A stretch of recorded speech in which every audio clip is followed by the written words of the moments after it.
Hi everyone, welcome to this episode of Happier Active. I'm Ellie. This week I had Caitlin Trewhella on, who is a creative speaker and coach. She also is an author coach. And we had some really great conversations about creativity and the nature of creativity. And she does a lot of using creative outlets to help people with burnout and stress. So there's some really interesting stuff, even if you think of yourself as not being necessarily like a creative person or your job isn't creative. Actually, we all have aspects of creativity in our everyday life, and making them more fun and being in tune with that stuff can really help with a lot of these things. So it's a really interesting conversation, and I always love talking to a fellow book nerd, so I really enjoyed this conversation and I can't wait for you to hear it.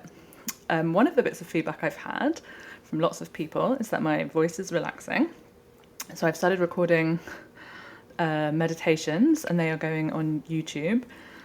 At the moment there's 2 up there, but my aim is to have 10 up there by this time next week, and then I'll be releasing an extra one weekly. I'm going to put a link to the channel in the notes. I'd love it if you check them out, subscribe to it if you like them, and I'd love any feedback about them. In the theme of this week's show, it feels a bit scary putting this out there, but it is the overwhelming feedback I've had about my voice. So you gotta, use what you've got. So that's what I'm trying to do. And I'd love you to share it with anyone who you think would like it as well, so that they can get out there a bit. That's how we grow these things and can keep going doing them. So I'd really appreciate that. And as ever, any other feedback you have, any topics you want covered, I would love to hear about it. And otherwise, enjoy the episode.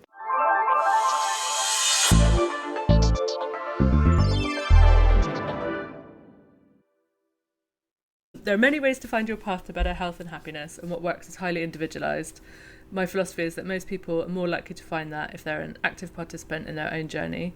So this is a space to start exploring some of the rich and varied areas in which people practice, so you can start thinking about what resonates with you and discover new or different practices to either start or deepen your own health practices. And today I have Caitlin Trewhella, who is a creative speaker and coach. And welcome, and tell us a bit about what you do. Thank you. Yes, it's wonderful to be here, especially in such interesting conversations.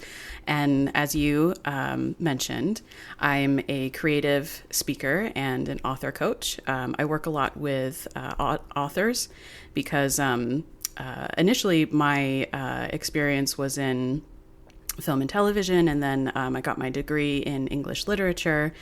And my love of stories really,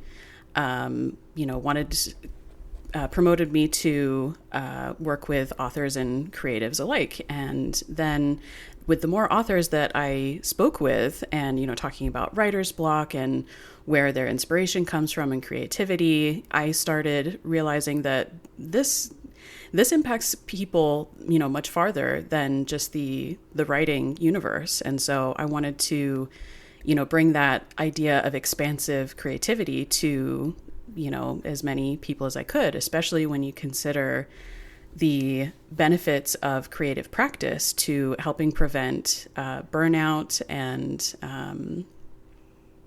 getting into those places like writer's block. Yeah, it's so actually, since I knew you were coming on and I've been thinking about this a bit, I was thinking that, at school when we're kids, we do so much art, so much outlet for our creative side. And if you ask a lot of people, they would say they're creative, but they don't have any outlet for that. And once people grow up or get jobs, they just, unless your job is creative, it's a whole side of you that was so important that just kind of goes. Exactly. And I think there's a lot of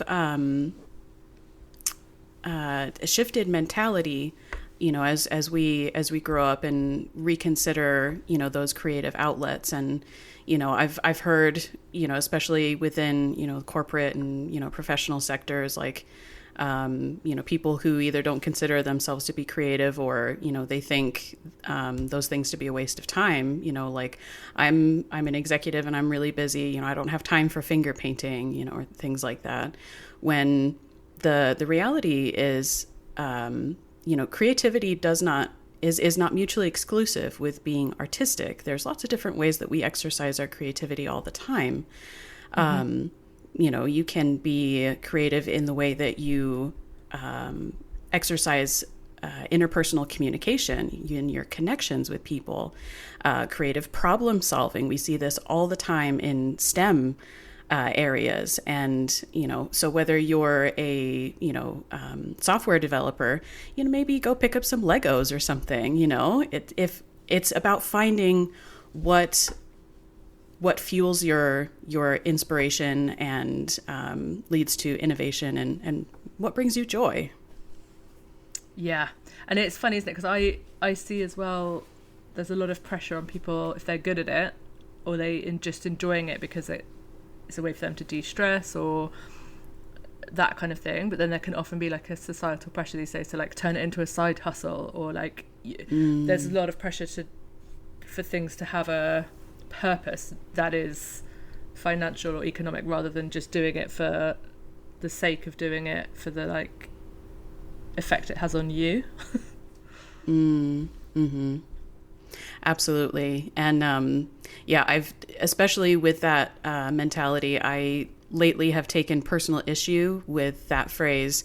If you do what you love, then you'll never work a day in your life. Yeah. So we've definitely seen a shift in that mentality with the side hustle economy, if you will, where people take things that they truly love and then they, even when they're successful at turning that into a business and creating different revenue streams, but then that eventually leads to burnout. And so mm-hmm. I really think it's important to, or rather essential, to have these practices that are just for you. And I talk so much about my favorite person in the world, my grandmother, from as long as I could remember. She always had a painter's spirit. She definitely was an artist. And although she never did anything with her paintings, it was exclusively her, revitalization activity. She would lose hours and hours at her easel. The time would just slip away. But it was her joy. And I always try and think back to, I do my best to emulate that as well. And, she grew up during World War II. And so you want to talk about an exercise to, help maintain your sanity and, foster resilience. Mm-hmm. I don't know about a better example than that. Yeah. So in my family growing up, my dad's got a big family and we used to go on vacation with them a lot. And it's funny because there was a very big variety of ability from a couple of them who are professional artists up to people who are definitely not. But on vacation, when we go with them, after lunch or in the morning or whatever, a whole load of easels will come out and people will just sit and paint for the afternoon or the morning. And it's so nice. It's like a really like communal way to spend the day, as long as there's not the kind of competition of who's, I'm doing air quotes for the audio, but like doing it best. Mm-hmm. Absolutely. But yeah, and that's where, that again, that shift in perspective is so very important. When you place community over competition, then you can all enjoy the process together rather than focusing on the product. Yeah. Yeah. My kind of creative outlet used to be, actually I used to write a lot. Something I'm trying to get back to, but I knit a lot. And I like it. You can probably see on the video, like I'm restless, so it's nice to have something to do with my hands. Yes, I like feel that too. TV, it's like quite mindless, and I'm not good at it. Well, I can make quite nice things, but I'm terrible at the sewing and the joining, so it doesn't ever look, it's obviously handmade, but I really enjoy it just for the doing of it. Mm-hmm. Absolutely. In fact, one of the activities that I do in the creative workshops that I host is to draw an ugly bird.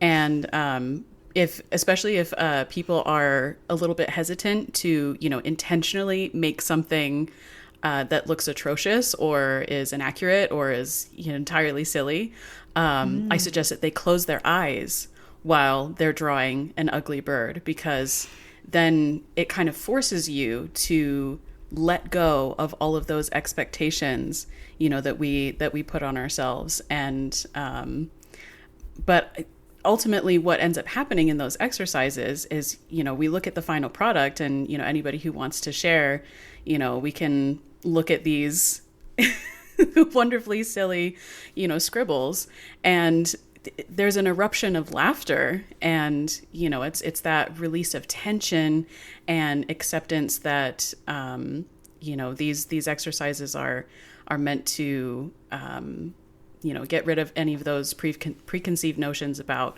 what the end product is supposed to be or what it needs to be, or of course any of those perfectionist mindsets. Yeah, and those are just such a killer of creativity. If you're already thinking about the product or like the end result before you're even halfway through the making of it, it really kills the creativity as well as the enjoyment.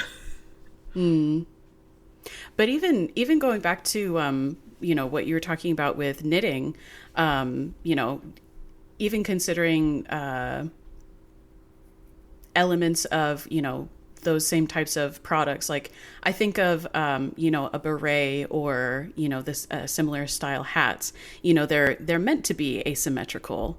And so, I suppose you could make the argument that by definition, there's meant to be a degree of imperfection there too. So, yeah, I mean, if you were to knit a hat or something like that, and, maybe it was intended to be, more like a bowler or like a bucket hat, and it comes out a little askew, it's all right. We're just going to call it a beret. It's going to be gorgeous. Yeah, and I mean, I'm a big, I love handmade things. So for our wedding, we had we had like a list because people asked, but we also said if you'd prefer, and we would love it if you made something for us. And we got some amazing stuff that just people, and it was fun because a couple of my friends said it was actually really fun to try and think of something to make. And one of our friends did a word cloud in the shape of a heart, and it's so nice. Aww. And it obviously had different words than we would have put in for ourselves. And so it was just fun, and it was so nice, the kind of things that people, if they're moved to, can think of fun projects to do, because people do enjoy it. I guess it's why those paint and wine places are actually so popular. Oh yes, because definitely. People do want to do it, they just don't really know how to start. Right, and that's what's so fascinating about again, taking the focus off of the product and putting it onto the process, because whether it's a paint and sip like you're talking about, or whether it's a handmade gift from a loved one, the value in that item comes from not only the memories that come with, maybe its association or the actual act of making it, but that makes it that much more valuable to both the holders. You both remember the exchange of these special gifts. And I love that idea too, with the handmade gifts for a wedding.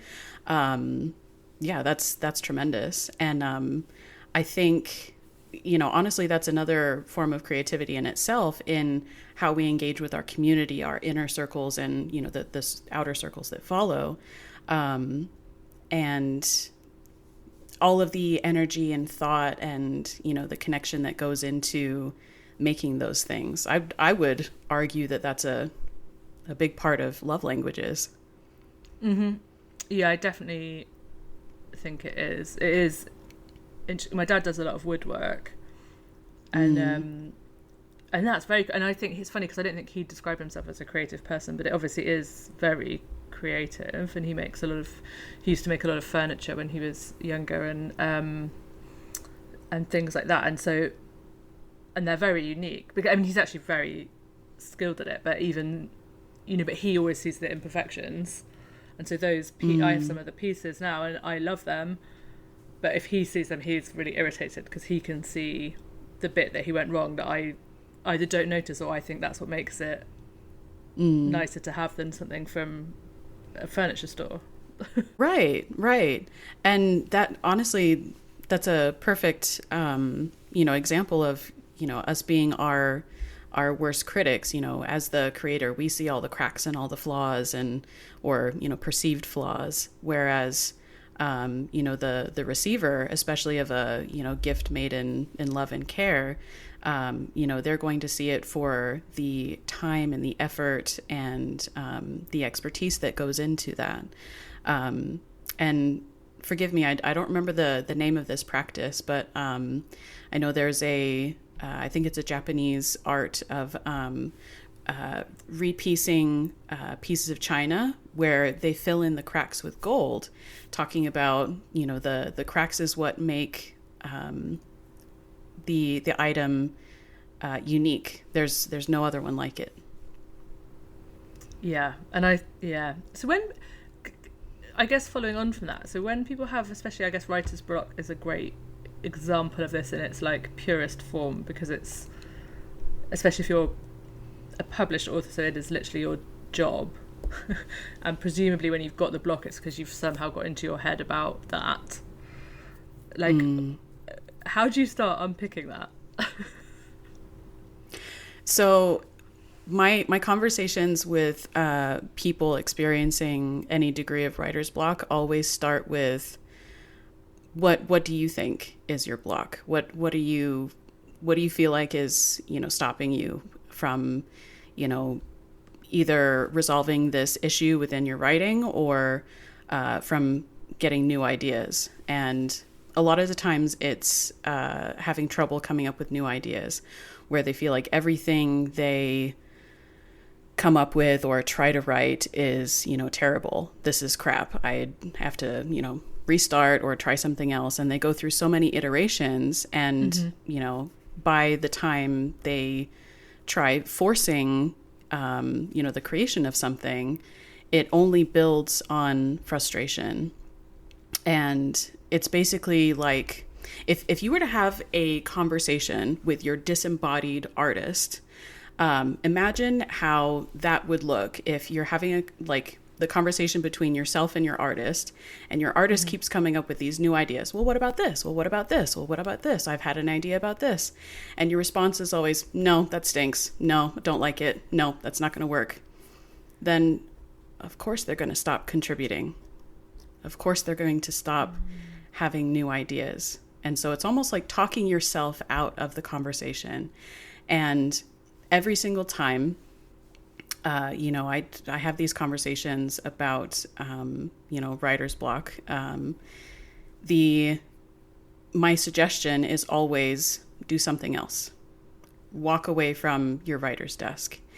And especially, I especially encourage activities that have absolutely nothing to do with writing, because a lot of times when we fall into that hole of being hypercritical of our work, and especially within perfectionist mentalities, we've tunneled our perspective into being really small and convincing ourselves that there is only one right answer. And this one right answer is going to be the solution to all of my creative problems. It's going to turn whatever project I'm working on into my magnum opus. Yeah. This is going to be my swan song. And that's a lot of pressure. That's a lot of pressure to put on yourself and on your artist. And so, as cliche as it sounds, every single time I suggest, go for walks, talk to friends. Maybe there's a hobby that you've always wanted to try. Learn roller skating, try, wood whittling, whatever it is. You've got to shift your perspective and that break often really helps reset, recalibrate. And before you know it, then you're starting to have, shower thoughts again, like, whether like the daydreaming type of brain activity. And then you start to have new ideas. And then you can get back into your flow. Yeah, it's really interesting, isn't it? Because I think that's like applicable even if you're not an author to like lots of aspects of life as well, of when you're like getting in your own way. Absolutely. I know you've got a drama background, but this made it pop into my head, but it's almost like that kind of improv thing of like you're not yes-anding yourself. And you can't have the flow from that because even if it is a bad idea to start with, by getting it out and giving it the chance to breathe and grow, you might turn it into something else. Or I find sometimes when I'm looking back on like notes of things I've had from ages ago that I'd abandoned as thinking were bad ideas, then you come back to them and you're like, oh, actually there's something in this now, it's had some space and I've done some other stuff. And even though but at the core of it there was a good idea that just needs a bit of reworking now. Exactly. See, they come back. And there was a writing masterclass that was done a few years ago, and they were talking about whether you decide a piece that you are not going to use of your art or a project is whether you decide that because it's bad or it just doesn't apply in the current project at the present moment. That's fine. And they talked about throwing it into a compost heap, because out of all of those elements, no idea is bad in and of itself. It's in the application. It's in the execution. And so when first of all, you honor them by having a particular place for them to reside, even when they're not being used. And they can, sit and percolate, and especially in terms of, how our brain resolves problems. Even if you're not able to resolve a problem in the present moment, our subconscious continually thinks about it in the background. That's why we have those 2 a.m. thoughts. Oh, I remember what it was. It was this. This is the definition or the word that I was thinking of. And so by honoring those pieces, even though they're not being used in the moment, they can still grow and become something, purposeful together or at another time in that compost heap. I love that analogy. I think it's brilliant. And it definitely, it's like a good visual that people can like understand. And that's definitely in my head. Also, I'm now also thinking that I'm imagining you at 3 a.m. now. You're going to sit up and remember what the Japanese art of the gold is called. It's so true though. Oh, I really enjoy that. What can people do if they know they used to be creative and it's something they've just stopped doing but want to kind of get back into? Like, what are some good places to start? I think in that scenario, a great place to get back into those kinds of hobbies or, just general interests, I think community is a great place to start, especially because, first of all, to have that kind of interaction with other people at different stages of the hobby or the interest, because then it helps to remind you that no matter where you are in life, in any pursuit, there is always going to be someone in front of you and always someone behind you. And so that really helps relieve a lot of the pressure and potential expectations that we put on ourselves, and remind you that this is supposed to be fun.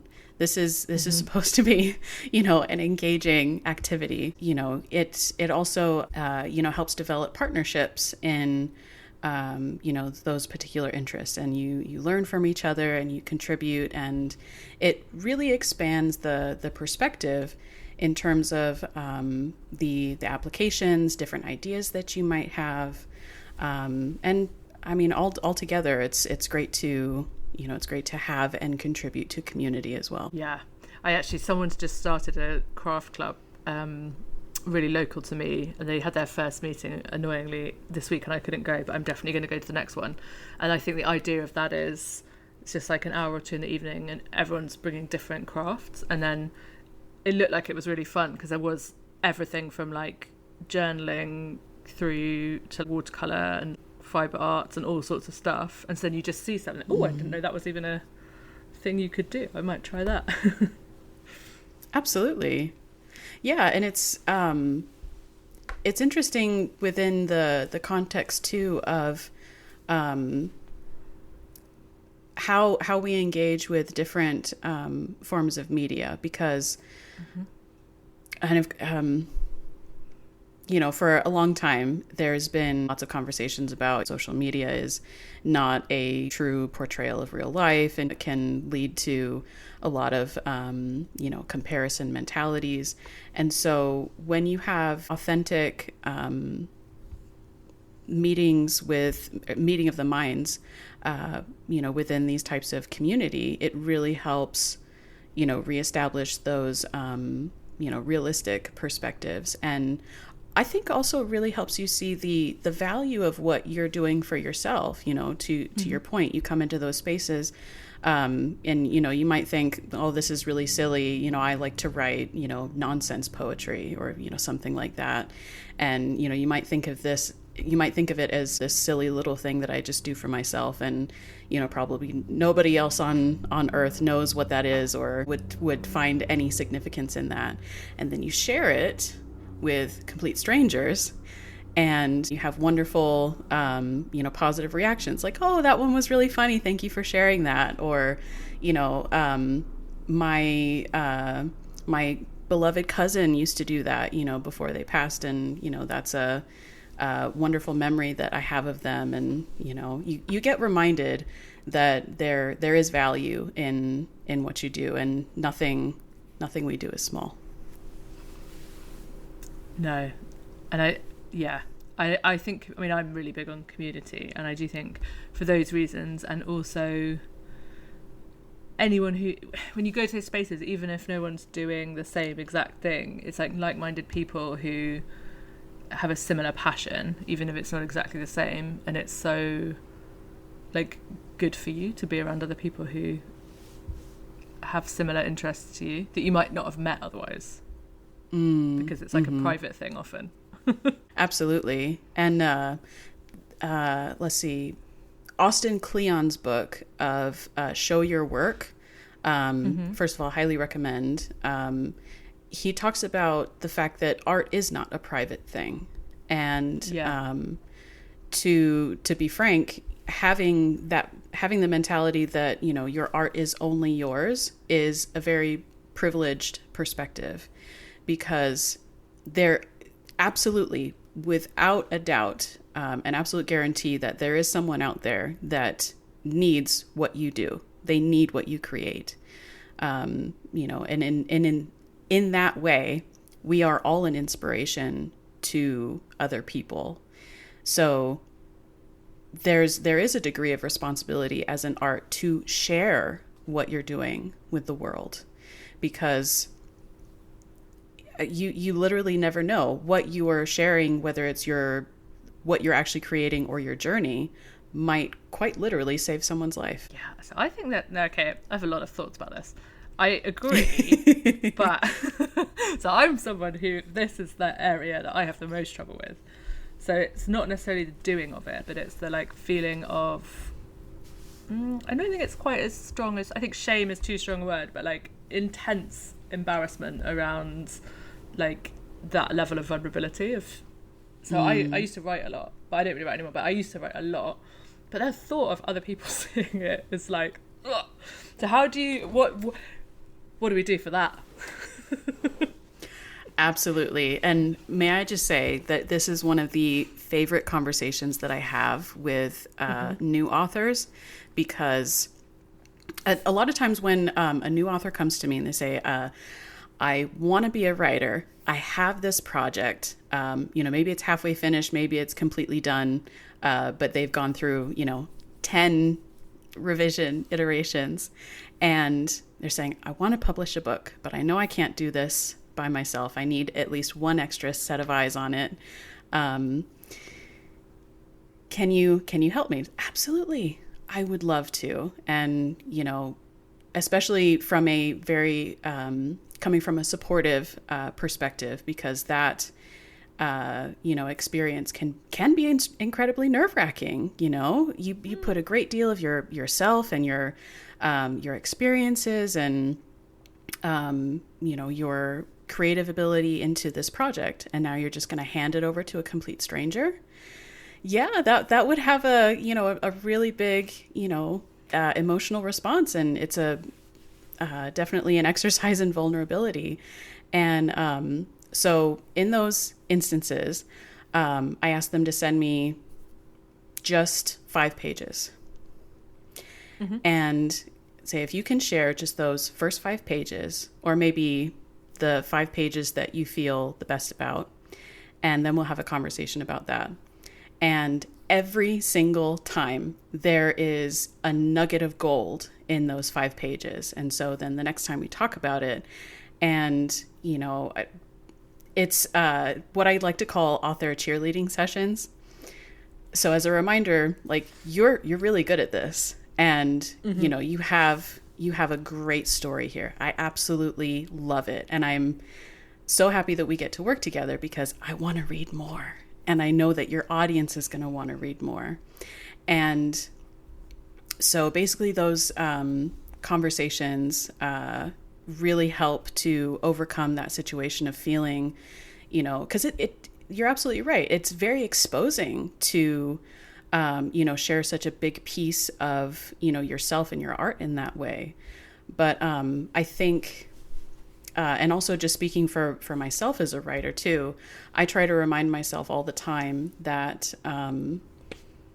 there is someone out there that is, going to greatly benefit from that story. And also so another thing that I'm involved with is the prison education program, mm-hmm.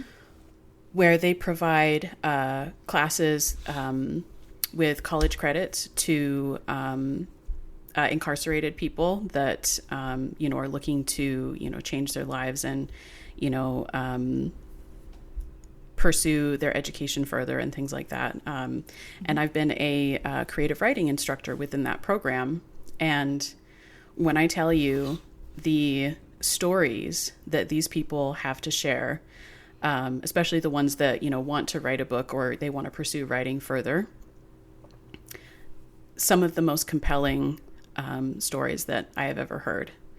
And even though I've never, experienced incarceration myself, I think back to those stories all the time, and they are incredible motivators and, they provide incredible perspective. And I think to myself, well, what if they hadn't shared that? Then I wouldn't have, these amazing stories to turn to in those moments for a perspective. And especially when I need to check my privilege, in moments like that. And so those reminders really help tremendously whenever I'm feeling nervous about sharing any of my art. Yeah, that's actually really helpful. And the other thing I always try and remind myself a bit is also, like, you can only get better at these things by doing them. Like, you have to do your 10,000 hours or whatever, right? So you have to keep writing to get a feel for how it flows and what's better at it and how to edit and all those things. Because you can't learn those skills by reading about it. You have to do it. Oh, absolutely. Yeah. And it's very easy to get stuck in the preparation stage where, you're acquiring all of these, skills and the information in order to do the thing. And it's very easy for that preparation stage to turn into procrastination. And I have got to look up car models from the 90s, because it's very important that I really, if I'm setting this in the 90s, that it's very accurate. Exactly. The writer's internet search history, we'll hit every time. And I've especially with my writing practice, I've really tried to get into the habit of whenever I come across one of those scenarios where I need to be specific about information that I don't already know, or, need to fact check or something, I write in that space XXX, something about, to use your example, 1950s cars, so that I can continue focusing on the story. And then when I take, writing breaks, then I go back and do the research. Yeah, because that's, yes. And to be honest, like that's the kind of thing that is like an edit, not a first draft thing anyway, really. But it's really easy that's like a good way of getting in the way, isn't it, of your own creativity, because you are nervous about it. So it's a way of procrastinating, and not the story is the important bit and the detail is the after bit. Exactly. Yeah. And there was one client that I had a conversation with where they were focusing on the structure of every single sentence. And it's not to say that that's a bad thing, but there was so much focus on it that it turned into a distraction from, the story. And, they were saying, well, I just want to make sure that, my syntax is there and that the my style of writing comes through. And I said, well, people read for the story. Think about, for example, like your favorite book. Why do you like it? Well, I love the story and it's compelling and the characters are very realistic. And I said, okay, so did the author achieve that because every single sentence is like a piece of philosophic masterpiece or gold? So, well, no. Okay, so you can have your masterpiece pieces, hence masterpiece, mm-hmm. and you can let the other sentences, the other parts, help to carry the narrative, help to build all of that. And I think really in reinforcing that idea that not every single sentence has to be gold really helped shift that perspective. Yeah, that's really reminded me. I listened to, Dan Brown's got a new book coming out, and I was listening to a podcast in the UK, but they were talking about it, and they're both, one of them's a critic and one of them's they're in entertainment, but they were saying, it's funny because those books, like all the critics go on about how they sell better than almost anything else in the world, and it's because the stories are so good, like people don't care about anything else. And like obviously if you look at like sentence by sentence, there's quite a lot of stuff that's like a literary critic wouldn't like, but it literally doesn't matter because the stories are so compelling and people just want to read them, even people who might only read a book a year. And like it makes you realize how much, if the story's good, almost everything else is unimportant. Exactly. And to that same point, when I graduated, first of all, my last 2 semesters in college, the reading lists were immense. And it's not to say that I didn't enjoy them, but I had been buried within, literature canon and, classics for so long that I realized, you know what? I don't even know what specific, type of fiction that I personally like to read. And so the past year or so has really been dedicated to, reading different fiction to see what stories I prefer, and also without over analyzing them with that literary mindset so much. Yeah, it's hard. That drama school did that to me for the theatre for a long time. I just couldn't go without being like, oh, I'm not sure about that costume, or the lighting choices are very weird. I just and so I had to stop for a while. But it's actually why I didn't do English literature at university, because I did not reading is my top thing. And I was like, I do not want to take away reading for pleasure as my main source of joy in my life. Mm-hmm. Absolutely.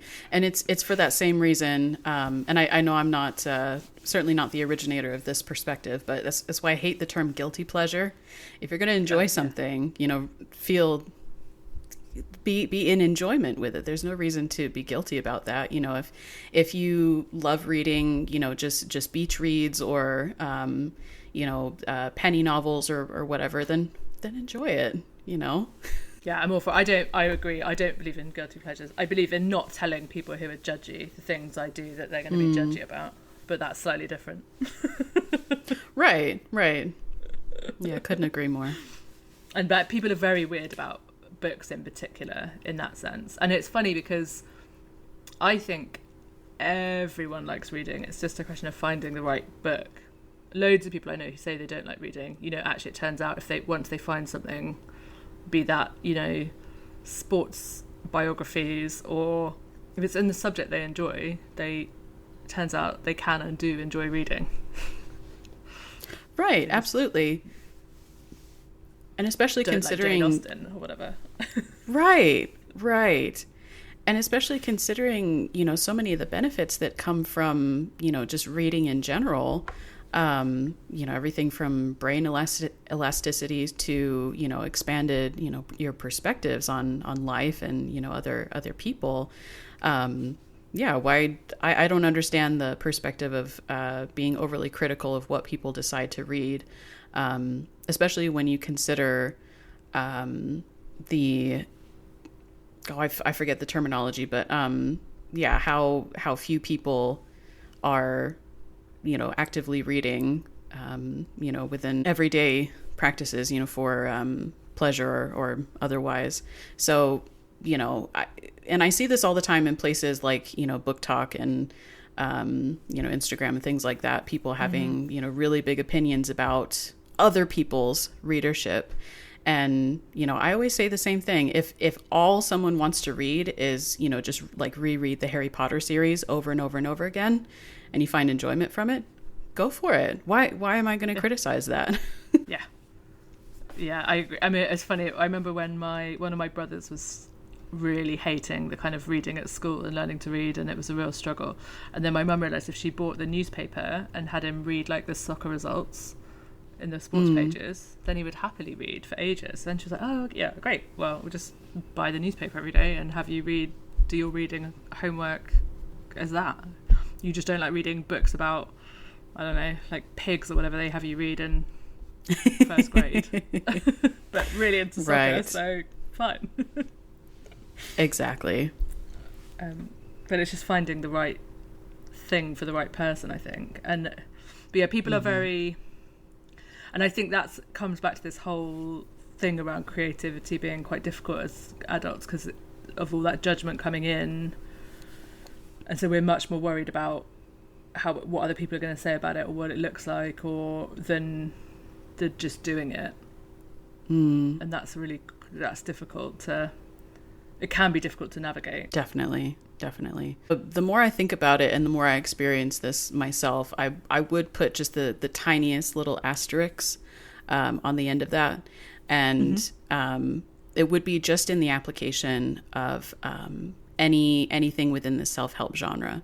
Because I have seen and experienced this myself, if you fall into that genre for the purpose of thinking that you have something that needs to be fixed, you need a solution from, this genre or something like that in order to fix you so that you can, again, going back to our conversation about that form of procrastination, I need this missing piece in order to do this thing, then that becomes a self-inflicted obstacle. And I certainly don't have anything against, the self-help or like self-development genre. There's a lot of really interesting perspectives there, and, qualified advice. But yeah, I would just caution against falling into that pattern if that's the only genre that you read for that purpose. So this is why I love this move that's coming now, and I guess it's part of what I'm trying to achieve here, but this move towards coaching over things like self-help books, because I guess to people who don't know much about it, it seems like the same thing, but it's a self-help book, and again, not always, but it's often like, this is what your problem probably is, and here's how you fix it, and it's telling you what to do.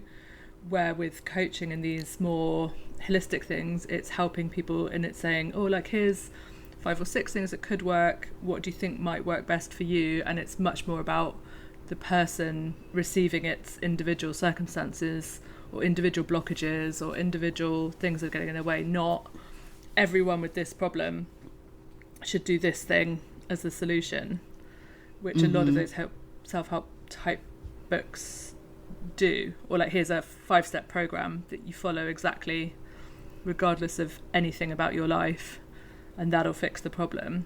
And that's what this sort of newer model of coaching that's getting more and more popular is. It's much more in tune with individuals and things that can, and creativity, really, a lot of them, because I guess it comes back to what you were saying at the beginning about like creative problem solving and figuring out different solutions for problems that are not black and white. Absolutely.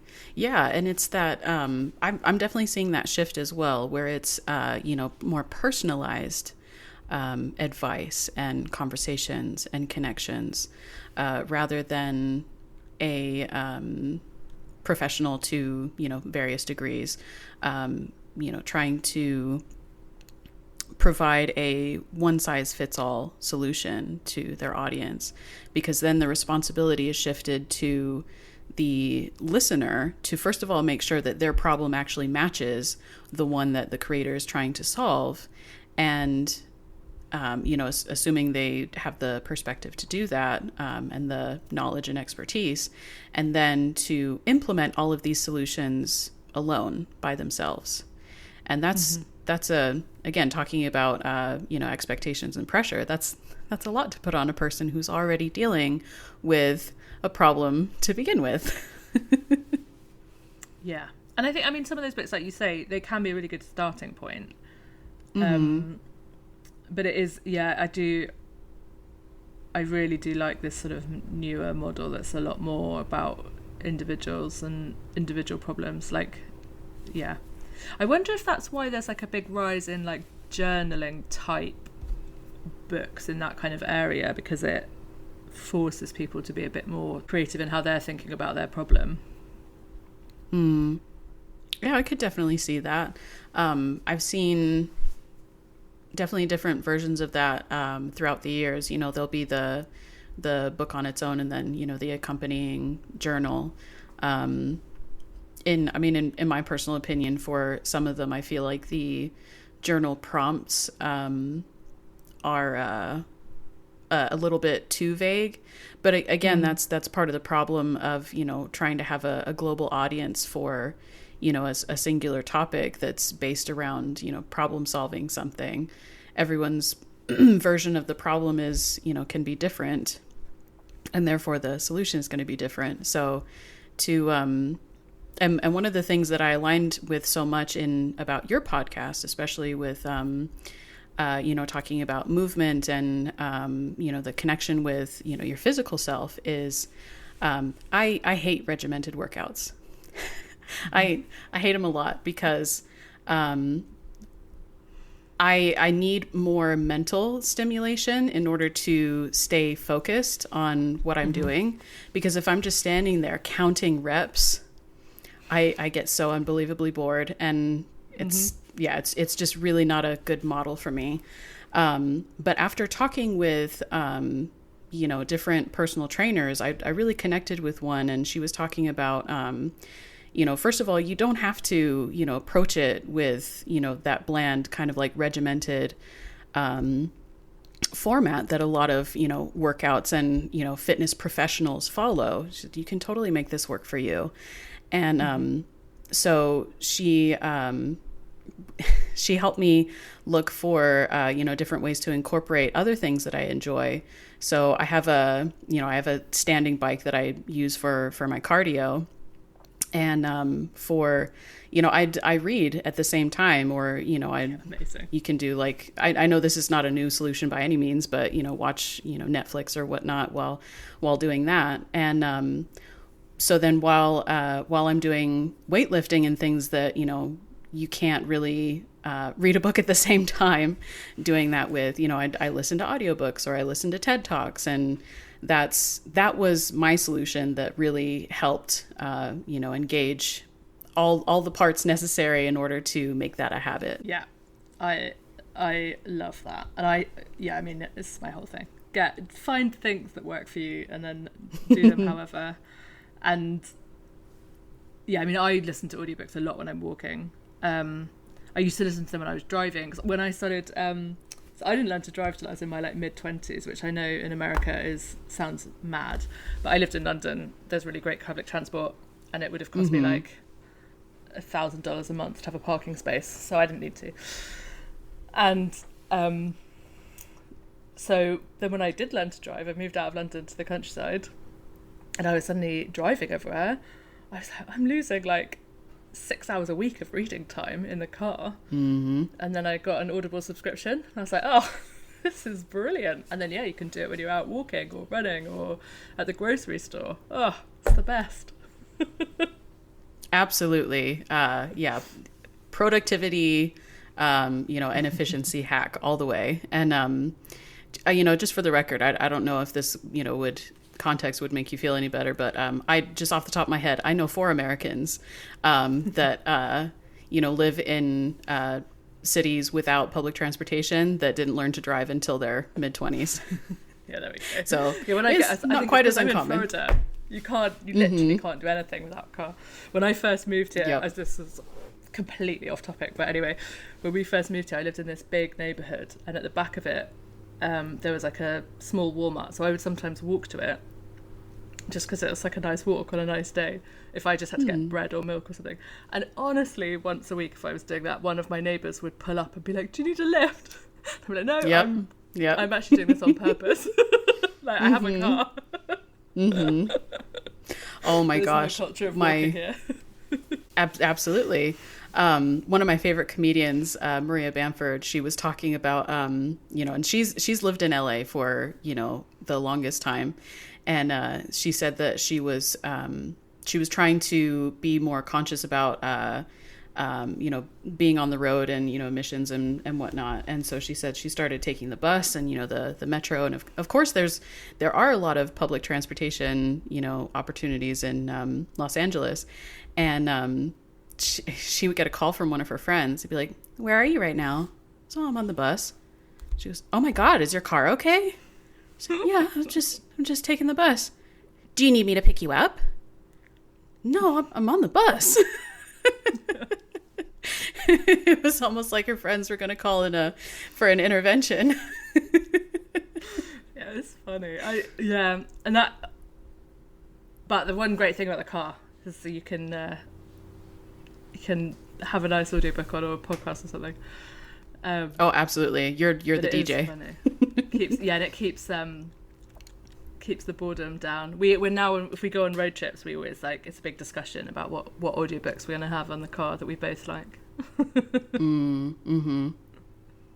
Yeah, which honestly is a great way of bringing it back to community as well. It's a great way to interact with your readership at the same time, because then I'm not sure about your road trip group, but whenever I'm in a book club or doing an audiobook together with someone, we end up talking about it for a good few hours once we're finished together. Yeah, and I find it's interesting with audiobooks in particular because you do interact with it in a different way. Like, there are certain types of book that I now prefer as an audiobook, and there's other ones that I know I won't enjoy as much as an audiobook, so I'll definitely make sure that's one I read a physical copy of. And so I think and I think it might be a bit to do with that communal aspect, and then when you listen to it with people, it's more like going to the theatre or watching a TV show. It feels like a different kind of media almost. Definitely. And I think some books lend themselves really well to being spoken out loud. Definitely. And I've done audiobook recordings for a few pieces, interestingly enough, also as gifts for close friends, which makes, going back to our previous conversation, those make really fun gifts too, because I like to give tiny pieces of my little narrative in the recordings as well. But yeah, there's when doing a recording for a book, it really makes you think differently, and engages, of course, a different part of the brain, especially if there's lots of different characters and you have to do different voices, and you're up here and then you're down here, for the guys, and you have all those different aspects. Yeah, I love that. It's like a whole other side of the creative part of writing that I hadn't really thought about until just now. That's amazing. Exactly. And honestly, that's another one of the exercises or activities that I like to do with authors too. If they're second guessing, a particular piece, or if they if they have an idea they're workshopping but haven't written it yet, we'll talk it out and be like, okay, if it's between these characters, what do you think they would say in this moment? And then it's like we're having a conversation as those characters, and they're great brainstorming sessions. And again, it's like a different way of engaging with the media for authors. Yeah, I love that. It's funny when you listen to authors talking when they've done like a lot of series with the same characters in. They'll often talk about almost that of like knowing, they kind of get to the point where they know the characters so well, they know how they'd behave in like any situation, and so then it can be fun to think of situations that they'd react in a certain way in and try and put that in. Exactly. And I think a great deal of some classic authors that talk about such close relationships with their characters, where they embody such a big part of their reality, like Charles Dickens, as he was writing, his stories, him actually having a conversation with Pip or with Scrooge, and, he literally wouldn't be able to sleep until getting them into the story. Yeah, it was fascinating. So I really like that. Thank you so much. This has been amazing. I love, I think even people who don't think of what they do as creative, like having the perspective of how much creativity can be used in like every aspect of your life and how good it is for your brain, is like, it's really important for people to remember that, I think. Mm-hmm. Where Absolutely. can people find out more about you if they are interested? Oh, absolutely. So I'm basically on all the social medias as Creative Caitlan, TikTok, Instagram. I'm on LinkedIn as well.